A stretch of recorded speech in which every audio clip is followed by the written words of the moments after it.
Hello friends, welcome to Karikanchi. இன்றைக்கி நம்ம வீடியோவில் ரொம்பவே ஹெல்த்தியான ஒரு வெரைட்டி ரைஸ் ரெசிபி தான் பார்க்க போகிறோம். கோல்டு சமயத்தில் இந்த மாதிரி டிஃப்ரெண்ட்டாக நீங்கள் செஞ்சு கொடுத்தீங்கன்னா கோல்டும் சீக்கிரம் சரியாயிடும். நீங்களும் இந்த ரெசிபியை ட்ரை பண்ணி பாருங்கள். ட்ரை பண்ணி பார்த்துட்டு எப்படி இருந்துச்சுன்னு கமெண்ட் பாக்ஸில் சொல்லுங்கள். நம்ம சேனலை இது வரைக்கும் சப்ஸ்கிரைப் பண்ணாமல் இருந்திருந்தீங்கன்னா சப்ஸ்கிரைப் பண்ணிக்கோங்க. கூடவே பெல் ஐக்கானை சூஸ் பண்ணிக்கிட்டு ஆல் என்ற ஆப்ஷனை செலக்ட் பண்ணிக்கோங்க. அப்போ தான் நான் அப்லோட் பண்ணுற வீடியோஸ் எல்லாமே உங்களுக்கு நோட்டிஃபிகேஷனாக வரும். நீங்களும் மிஸ் பண்ணாமல் பார்க்க முடியும். வாங்க இன்றைக்கி பூண்டும் வெத்தலையும் சேர்த்து ரொம்பவே டேஸ்டியான ஒரு வெரைட்டி ரைஸ் எப்படி செய்கிறதுன்னு பார்த்துடலாம்.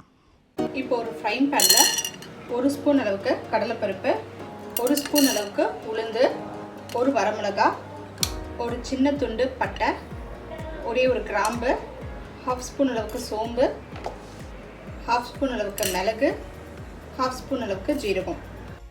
இது எல்லாத்தையும் நல்லா ட்ரை ரோஸ்ட் பண்ணிக்கலாம். இப்போ நல்லா வறுபட்டுடுச்சு. இதை ஆறின உடனே கொஞ்சம் கொரன்னு பவுடர் பண்ணி வச்சுக்கலாம். ஒரு 3 கொழுந்து வெத்தலை எடுத்திருக்கேன். அதோட காம்பை கிள்ளிட்டேன்.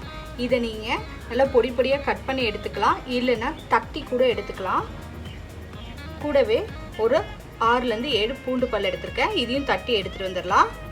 இப்போ ஒரு பேனில் 1 ஸ்பூன் அளவுக்கு நல்லெண்ணெய் சேர்த்துக்கிறேன்.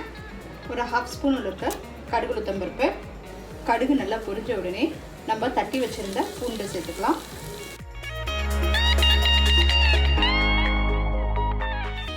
கூடவே கொஞ்சம் வேர்க்கடலை சேர்த்துக்கலாம். நல்லா வறுபடட்டும். இப்போ வேர்க்கடலைலாம் நல்லா வறுபட்டுடுச்சு.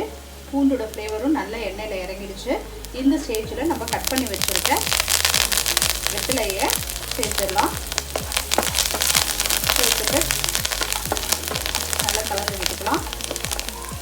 இது கூட நம்ம பொடி பண்ணி வச்சுருக்க அந்த மசாலாவையும் சேர்த்துடலாம். சேர்த்துட்டு ஒரு மிக்ஸ் பண்ணிக்கலாம். இப்போ தேவையான அளவு உப்பு சேர்த்துக்கலாம்.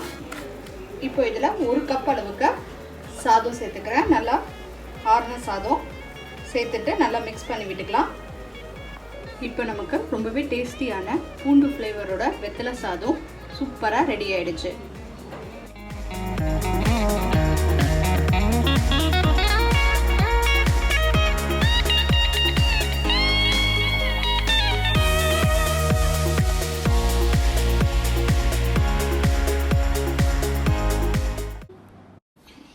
Thanks for watching this video. உங்களுக்கு இந்த வீடியோ பிடிச்சிருந்துச்சுன்னா லைக் பண்ணுங்கள், ஷேர் பண்ணுங்கள், கமெண்ட் பண்ணுங்கள்.